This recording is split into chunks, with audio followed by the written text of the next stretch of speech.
இதனிடையே கலைஞர் நாணய வெளியீட்டில் எந்தவிதமான ஒரு அரசியலும் இல்லை என்று மத்திய இணையமைச்சர் எல் முருகன் தெரிவித்துள்ளார். திமுகவும் பாஜகவும் ரகசிய உறவு வைத்திருப்பதாக அதிமுக பொதுச் செயலாளர் எடப்பாடி பழனிசாமி கூறிய விமர்சனத்திற்கு அவர் மறுப்பு தெரிவித்துள்ளார்.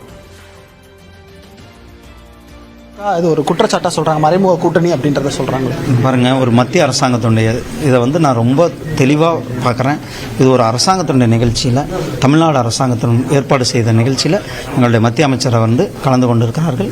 இது ஒரு அரசாங்கத்துடைய நிகழ்ச்சியில் கலந்து கொண்டதில் எந்த அரசியல் இல்லை, எந்தவித அரசியலும் இல்லை. தமிழகத்தை பொறுத்தவரை ஒரு பிரதான எதிர்க்கட்சியாக அதிமுக இருக்கக்கூடிய நேரத்தில், அவங்க கூட்டணியிலிருந்து நீங்கள் விலகிய நேரத்தில் இந்த கருத்தை சொல்வதற்கான காரணம் என்னன்றதை நீங்கள் நினைக்கிறீங்க? இதில் அவர் அரசியலுக்காக பேசியிருக்கலாம், அல்லது ஒரு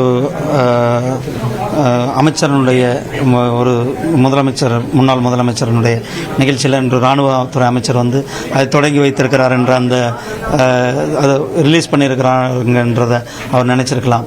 அது அவர்கிட்ட தான் கேட்டது தான் அவர் கரெக்டாக சொல்லுவார். இதுக்கு பற்றின ஆன்சர். தமிழ்நாட்டின் 50வது மற்றும் புதிய தலைமை செயலாளராக முருகானந்தம் பொறுப்பேற்றுக் கொண்டார். தமிழ்நாடு அரசின் தலைமை செயலாளராக இருந்த சிவதாஸ் மீனா அக்டோபர் மாதத்துடன் ஓய்வு பெற இருக்கக்கூடிய நிலையில் தமிழ்நாடு ரியல் எஸ்டேட் ஒழுங்குமுறை ஆணைய தலைவராக பணியிட மாற்றம் செய்யப்பட்டார். இந்நிலையில் முதலமைச்சரின் தனிச் செயலாளர்களில் முதன்மையானவராக இருந்து வந்த எம் முருகானந்தம் தலைமை செயலாளராக நியமனம் செய்யப்படுவதாக நியூஸ் 18 தமிழ்நாடு தொலைக்காட்சி செய்தி வெளியிட்டது. அதற்கு ஏற்ப தமிழ்நாட்டின் புதிய தலைமை செயலாளராக எம் முருகானந்தம் நியமிக்கப்பட்டுள்ளார். இதன் மூலமாக தமிழ்நாட்டின் 50வது தலைமைச் செயலாளராக முருகானந்தம் பொறுப்பேற்றுக் கொண்டார். இந்நிலையில் தலைமைச் செயலாளர் முதலமைச்சருடைய தனிச் செயலாளர்களில் முதன்மையானவராக இருந்த உமாநாத்தும், அதற்கு அடுத்தபடியாக சண்முகம் மற்றும் அனு ஜார்ஜ் முறையே 2வது மற்றும் 3வது தனி செயலாளராக நியமிக்கப்படுவார்கள் என்றும் எதிர்பார்க்கப்படுகிறது.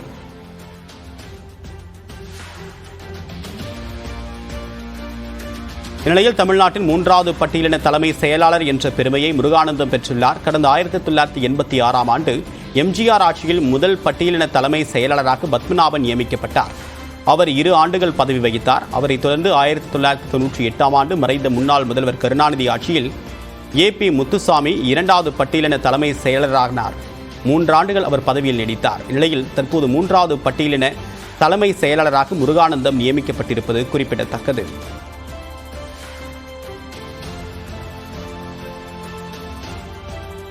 இந்நிலையில் சென்னை தலைமை செயலகத்தில் புதிய தலைமை செயலாளர் முருகானந்தம் முதலமைச்சர் மு க ஸ்டாலினை நேரில் சந்தித்து வாழ்த்து பெற்றார். இதேபோன்று ரியல் எஸ்டேட் ஒழுங்குமுறை ஆணைய தலைவராக நியமிக்கப்பட்ட முன்னாள் தலைமை செயலாளர் சிவதாஸ் மீனாவும் முதலமைச்சரிடம் வாழ்த்து பெற்றார். தமிழ்நாட்டின் 50வது தலைமை செயலாளராக முருகானந்தம் நியமிக்கப்பட்டிருக்கூடிய நிலையில் யார் அவர், இதற்கு முன்பு கவனம் பெறக்கூடிய வகையில் அவர் மேற்கொண்ட நடவடிக்கைகள் என்னென்ன என்பதை விவரிக்கிறது இந்த சிறப்பு தொகுப்பு. ஒருங்கிணைந்த ராமநாதபுரம் மாவட்டத்தை பூர்வீகமாக கொண்ட மிக எளிமையான குடும்ப பின்னணியைச் சேர்ந்தவர் முருகானந்தம். 1969ஆம் ஆண்டு சென்னையில் பிறந்தவர்.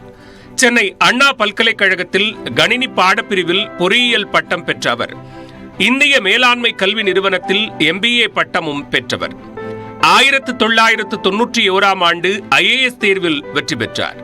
அதன் பின்னர் தமிழ்நாட்டின் பல முக்கிய அரசு பொறுப்புகளில் முருகானந்தம் பணியாற்றிய நிலையில் 2001 முதல் 2004 வரை கோவை மாவட்டத்தின் ஆட்சியராக பணியாற்றினார்.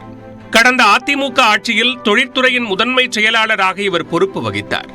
திமுக ஆட்சிக்கு வந்தபோது நிதித்துறையின் முதன்மை செயலாளராக பணியாற்றினார். முதலமைச்சர் மு க ஸ்டாலினின் தலைமையிலான முதல் பட்ஜெட் தாக்கலின் போது நிதித்துறை முதன்மை செயலாளராக இருந்தார். அப்போதைய நிதியமைச்சர் PTR பழனிவேல் தியாகராஜனின் வலது கரமாக பார்க்கப்பட்டவர். மேலும் புதுமை பெண் திட்டத்திற்கு சிறப்பான பங்களிப்பை அளித்திருந்தார். இதனால் முதலமைச்சர் மு க ஸ்டாலினின் நம்பிக்கையையும் பாராட்டையும் பெற்றார் முருகானந்தம். கடந்த மே மாதம் முதலமைச்சரின் முதன்மை செயலாளராக இருந்த உதயச்சந்திரன் நிதித்துறை செயலாளராக மாற்றப்பட்ட போது நிதித்துறை செயலாளராக இருந்த முருகானந்தம் முதலமைச்சரின் முதன்மை தனிச் செயலாளராக நியமிக்கப்பட்டார். முதலமைச்சருக்கு மொத்தம் 4 தனிச் செயலாளர்கள் உள்ள நிலையில் அதில் முதலிடத்தில் இருந்தார் முருகானந்தம். இந்நிலையில் மாநிலத்தின் அதிகார மட்டத்தில் மிக உயரிய பதவியான தலைமைச் செயலாளராக நியமனம் செய்யப்பட்டுள்ளார். பொதுப்பணித்துறை, நகர் மற்றும் ஊரமைப்புத்துறை உள்ளிட்ட பல்வேறு துறைகளில் 30 ஆண்டுகளுக்கும் மேலாக பணியாற்றியுள்ளதால் அனைத்து துறை அதிகாரிகளுடன் அதிகம் பழக்கமானவர் என்றும் தமிழ்நாடு குறித்து நன்கு அறிந்தவர் என்றும் அரசு வட்டாரத்தில் பேசப்படுகிறது. மருத்துவத்துறை செயலாளராக உள்ள சுப்ரியா சாஹூ இவரது மனைவி ஆவார். தமிழ்நாடு IAS அதிகாரிகள் பதவி மூப்பு வரிசையில் சுப்ரியா சாஹூவே கணவர் முருகானந்தத்திற்கு அடுத்த இடத்தில் உள்ளார். இவரும் முருகானந்தத்தை போல 1991 பேட்சை சேர்ந்தவர். முதலமைச்சர் மு க ஸ்டாலின் அமெரிக்க பயணம் மேற்கொள்ள உள்ள நிலையில் தலைமைச் செயலாளராக முருகானந்தம் நியமிக்கப்பட்டுள்ளது முக்கியத்துவம் வாய்ந்ததாக பார்க்கப்படுகிறது.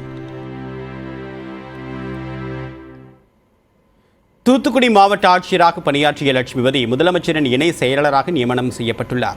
தமிழ்நாட்டின் புதிய தலைமை செயலராக பொறுப்பேற்ற முருகானந்தம் அதிகாரிகளை பணியிட மாற்றம் செய்து தன்னுடைய முதல் உத்தரவை பிறப்பித்துள்ளார்.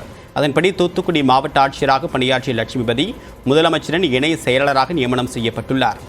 அவருக்கு பதிலாக பொது நூலகத்துறை இயக்குநராக இருந்த இளம் பகவத் தூத்துக்குடி மாவட்ட ஆட்சியராக பணியிட மாற்றம் செய்யப்பட்டுள்ளார்.